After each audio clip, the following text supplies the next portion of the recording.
Hey everyone, this is Mike Andes and you're listening to the Business Bootcamp podcast. Today's a little bit of a different scenery if you're watching this.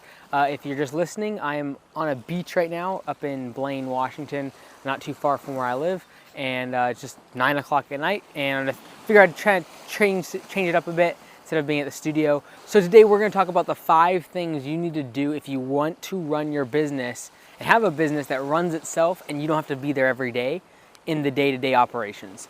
Before we get into that, a big thank you to a sponsor, which is Gusto. If you haven't already, go to gusto.com/bootcamp. Try out their software for 90 days, and I promise you will want to extend it past the trial. It's only $9 per month per user, which is comparable, if not cheaper, than a lot of other products. And what really sets Gusto apart is the ease of use for you to make payroll and to make sure you get all the payroll taxes and Social Security and all that stuff taken out correctly. Very easy to use from a business owner standpoint and very simple from the employee standpoint. So check it out today. Go to gusto.com/bootcamp and make payroll easier. So today I want to talk about 5 different things, and these are not necessarily things I've mastered. These are things I'm working on, things that I'm still trying to perfect in my businesses. But I run several companies, and so there's no way I can be there every day, every minute, every hour. There's no way I can make all the decisions within the business. So if your dream or your goal is to eventually have the business run by itself, today might be a good episode for you. So the first thing is so crucial to running a business without you being there every single day would be the team. And so you really have to build a great team around the business, whether it be from an executive standpoint, right down to the people on the front lines. And this really comes down to what size of business you're talking about. And so, for example, Anytime Fitness, the gym that I own, really there's one person that kind of runs the show. We only have a few employees there, so it's not like a big operation. The systems of the franchise kind of run it themselves. It's open 24/7. There's not a huge amount of employee interaction that's needed. And so, I go there maybe 2-3 times a week max. I spend maybe 2 to 3 hours a week working on that business. But for the most part, it runs by itself. And so the number one thing that I would say, if you want to run a business without you being there every single day and you want to own that company, and maybe you just want to make more of the executive decisions, hiring decisions, strategic decisions, acquisitions, things like that, but you don't want to be there on a day-to-day basis, the team is imperative. At Anytime Fitness, Sammy is my club manager and she's fantastic. She really does everything for me, and then occasionally if she has questions, she'll run it by me. She does all the social media side of things. She runs payroll. She does really everything in the business, and I'm just there to help her, try to give her ideas. If there's big situations, like we had a big situation happen last weekend with a club, with the members at the club getting in a fight at the club, which is not cool. But then I'm brought into the picture a little bit more. But in general, she can run everything, and there's nothing that I can provide the business that she can't make a decision about. And so that's very powerful when customers come to your employees and they can say, there's nothing the owner can do that I can't do for you. And so that really puts them in a place to make decisions, to make calls on certain things, whether it be customer service related things, discounts, refunds. If you empower your team and you make sure that they know their level of authority and what they can and cannot do, and then you just absolutely make sure that you back them up and are there when they need you, then that's really the ingredients to a team that can sustain that business going forward is made of. So the number one thing is a team, a great individuals, people that are going to want to see the business grow, want to see it continue to thrive. The number 2 is training. This really ties into number 1, is you have to train those team members. You have to train them what to do in certain scenarios. You have to train them to start thinking the way you would think in certain instances and certain circumstances, so that when problems arise, they do make decisions the way you would make them. And so how can you make this tangibly? How can you make training better in your business? Videos are a great way to do this. If you do a lot of office work, if you do a lot of online work, if you do stuff on your computer a lot, doing screen flows, like basically just screen sharing your screen, and show them how to do invoicing, how to do billing, how to deal with certain scenarios, how to do estimates, how to put those things together, how to communicate effectively with customers on the computer. All of that can just be literally screen shares, saving those into videos, making into folders of different sectors of the business, and just using that as training. I really do feel that like literally just a simple cell phone is all you really need to capture those videos. If it's out in the wild, not on a screen, you can very easily take your cell phone out and go video yourself doing the job, doing the task that you want them to do, and then naming those files according to what they are going to be needing when the time arises. So if you want to shoot a video on certain sales aspects, like when a certain confrontation comes or a certain objection comes from a customer, how do you deal with that? Literally, you can take your phone out, have someone stand up and be the customer, give that objection, you retort back to it, show your body language, show the way that you handle that objection, and then name that file underneath a folder called objections, and then just name the objection as the file name. So literally, 50, 100 videos can really compile it and make into a training package. And when things arise, when things come up and they have to contact you, and you're like, well, we know what, we could create a system around that to where it's dealt with the same way every time, make a video. I truly believe that a 50, 60 page manual doesn't do a whole lot of good a lot of times. People don't like to read. People don't tend to read that in advance. It's usually harder to index and harder to make it accessible. Videos are a great way to do that. You can make a private YouTube channel and compile those videos and then make it searchable for your employees. So training your team is great. Number one, having a great team, but then number two, training your team to continually think the way you would in every scenario. Number three is systems. And so when you start wanting to make your business run without you being there, either it's going to run with you there and you're gonna be able to watch every system or watch every transaction, watch every interaction with customers, watch every sale, watch everything that's going on, or you have to have systems do that for you. There always has to be some sort of governance in a business, and it's either gonna be you as the business owner, or it's gonna be the systems you set up that your employees thereby are dictated by. And so the systems and procedures allow your business to create a uniform product or service to your customers without there being fluctuations based upon the person or personality that's giving that service or offering that product. And so you want to make sure you create that uniformity by making sure you have the right team and you have the right training that enforce the systems you want to have made. And so if you want to have a follow-up process, you've got to have a system in place. It can be an automated system using software. Like systems and software, I think software has allowed us to make systems much, much more easily in our businesses and much more cost effectively. So if I want to make a follow-up process, I can use an email responder that automatically sends emails out after 3 days and then 7 days and then 15 days and then automatically every month to stay in touch with the customer. I can create that system without having to tell everyone, without having to train them, without having to find team members to fill those positions. So if you're wanting to leave your business, I would ask as much as possible that you allow software to run the systems within your business, wherever possible. If it's hiring, there should be a system, whether it be from the point of getting the lead, getting the application from your website, right to the point of having an interview, to the point of a job offer, to the point of then training that new hire. There's got to be a system all the way along so that they're not constantly having to ask you as the owner how things should be done. They simply have to look at the system and they've been trained on the systems. Like training, the most of your training should be around the systems you've created. And so if you're in that position where you want to get out of the day-to-day operations, what I would do is during your day-to-day operations, constantly asking yourself the question, can I create a system that will run this when I'm gone so that they don't have to ask me, they don't have to talk to me all the time, they don't always have to figure things out, but there's a system in place that runs the business. The fourth thing is simplicity, all right? And so this is a big thing when people are wanting to get away from their business. They start thinking, well, you know what, there's no one else that can run the business like me. Like no one else is gonna be able to interact with the customers the same way or upsell the same way or be able to communicate in the same way to the customers or be able to do what I've always done at the level I've always done it. And to the large extent, that's probably true. You're the owner, you have equity, you have sweat equity, everything depends on it in your, like, there's a really good chance people are not gonna do things as good as you. However, if you can make your business model simple, you can then it takes a whole lot less training, it takes a whole lot less systems, and it takes a whole lot less quality of individuals on your team if you've simplified the business. If you make it really complicated and you have lots of moving parts, and you have lots of different services, and you have millions of different products, like really try to simplify things if you're wanting to make the business where you don't have to be there every day.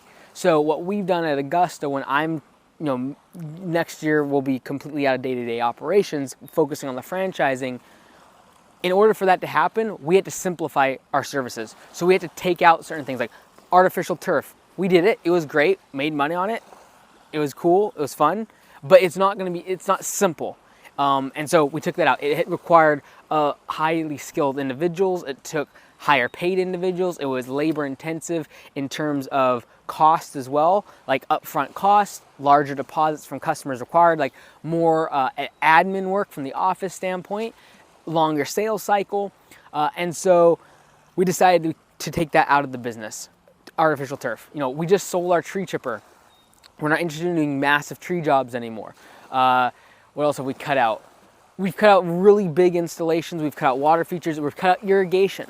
All trying to simplify the business to the few things that we do really well. Mowing, landscaping, property cleanups, and simple, like those are our three pillars, is mowing, landscaping, and property cleanups. And around mowing and lawn care is like, fertilization, weed control, things like that.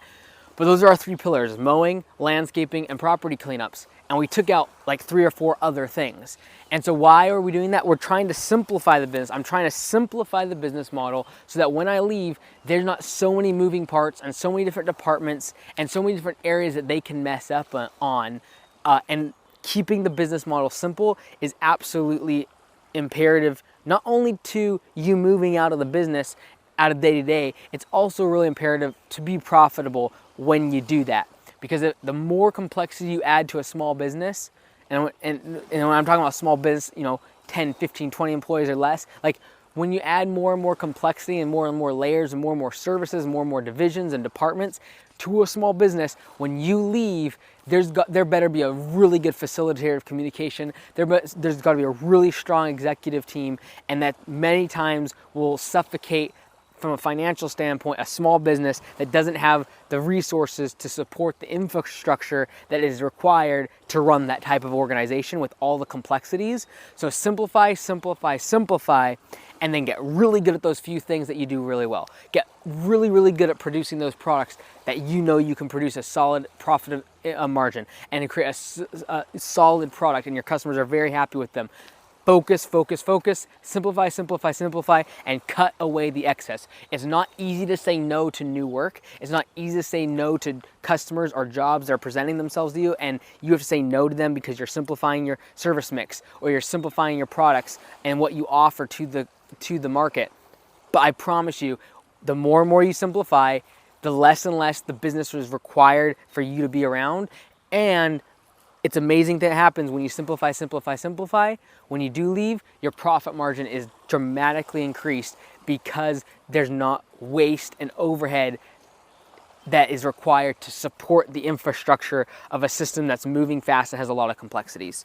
So number 5, if you're wanting to move out of your business and not be there on a day-to-day basis and maybe manage it from afar, maybe spend 4 or 5 hours a week working on it, working on the business, working on the strategy, working on the growth, working on hiring new people, whatever it is, there's gotta be trust. Trust from you to the employees and from the employees to you. Because if you're not always there, a lot of times it's easy to say about trust from us to them. Like, okay, we're not there anymore, so we're gonna have to trust our employees to handle the customer accounts and make sure the work is done correctly and make sure they're doing things according to the systems and according to what I've put in place, and that they're respecting each other and respecting the customers, and that the brand is being moved forward with their presence and with them being the face of the image and of the brand of the company. But also, not only do we have to trust them as employees, the employees have to trust us as business owners, because now they're not seeing us every day. No longer, if we're not there all the time, they aren't able to get feedback from us. They're not able to see you working in the shop early and leaving late. They're not able to get that positive reinforcement when they do a great job. And you as the owner are able to tell them, great job, good work there. And so trust is very important because they're not going to see you for maybe a few days or a few weeks. And because of that, they might begin to lose trust in you simply because they don't see someone that's there that's moving the business forward. And so trust on their part, on our part as business owners, we have to trust they're going to do everything right within the business and adhere to the systems and procedures and treat each other well and move the brand forward. But they also then have to trust us as business owners that the decisions we're making when we're not at the business are in their best interest. And they have to see that us being away from the business is going to somehow move the business forward, or there's just some strategy behind it. And they have to trust that we're not somehow trying to undermine them as employees and just leaving them to be and just leaving them at their own devices and like, hey, good luck guys, figure it out. I'll see you. I'm coming back from my Barbados vacation in 2 weeks. No, there's got to be a level of trust that they know that when there are really big issues and when there are really big problems, that they can get in contact with you, that they can lean on you for support, that you are going to be there to be able to train them or console them or be there for them when they need you or when the business needs you or when there's a problem internally or with a customer or a big account falls through or there's a big disappointment. They've got to have trust in you as a leader now. What I find a big transition that when people go from, move out from their business and start doing something else or working on more of a strategy standpoint and aren't there on a day-to-day basis, when that happens, that's a really big shift from business owner or boss to now becoming a leader. Because no longer, a boss is there, in my mind, is like a boss is there telling you what to do, telling you what not to do. They're constantly present. When you begin to step away from your business on a day-to-day operational level, you have to become a leader because no longer are you there to tell them what to do. No longer are you there to tell them what not to do or how to act or what to do in a certain scenario. They now have to have trust in you as a leader that you're moving the organization in a certain way, that you're hiring executives and their managers that are going to take care of the business. They have to trust that you, on your 2-week vacation, have put systems in place that they're going to be set up for success. And if stuff goes wrong, you've put things in place to make sure that they, in their role, are going to be successful. So those are the 5 things. Number 1, have a great team, just great individuals that you want to work with, that are willing to move the business forward, that want to grow, want to succeed. A great team. At Anytime Fitness, that's Sammy for me.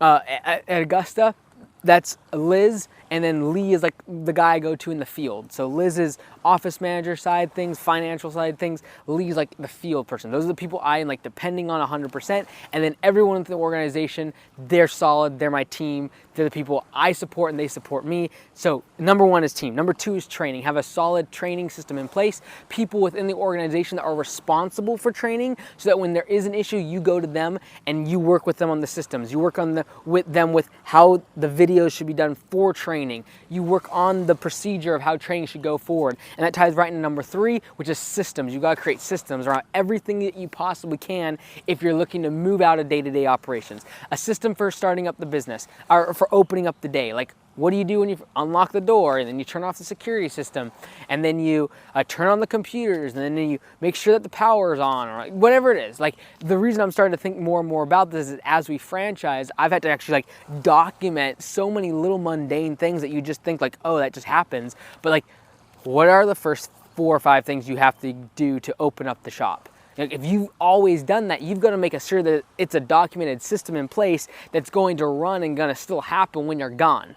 And so I'd really encourage you, whether it be opening the shop up, open up the store, uploading a file, whatever you do in your business, that you've documented. You have a system in place if you're wanting to get out of the business. If you want to be there all the time, you love being at the office every day, these are not things you need to do. But if you want to ever run a business where you can leave for 3 or 4 weeks, where you can start a second business, where you can start a third business, where you can do other things, when your kids are growing up and you want to be away for a couple weeks, or you want to go to their school function, or you want to, if you're going to be doing that, if you're going to be going away from the business from a day-to-day operational standpoint, you've got to have a great team. You've got to have training. You have to have solid systems. Number 4, you've got to simplify the business model. Take out all the fluff. Take away the things that are really just you put in place really just to stroke your ego, like more trucks, more real estate, second office, all those things that are like you aren't necessarily needing. Cut away all the fluff, cut away all the extra overhead, cut away a middle layer of management by simplifying your services and the products that you're offering, and just focus on those few services or those few products that drive 90% of the results. And focus. Simplify the business model, and focus is an absolute must if you're gonna step away from the business. Number 5, most importantly, there's got to be a level of trust between you and your employees, and from your employees back to you, so that they know why you're doing it, what you're doing, and you can trust them. You've got to be able to trust them so that you know that when a customer comes to that business, they're going to be treated the same way you would want them to be treated, and that you can trust your employees to handle them with the same care and compassion and consideration that you would do otherwise, and if you were there every single day. So I hope that helps. Hope this change of scenery helps you a little bit, break it up a little bit from the studio, but I wish you all the best. If you have any questions, if you have a question on how to start, grow, or save your business, check out businessbootcamppodcast.com, and until next time, be great, because nothing else pays.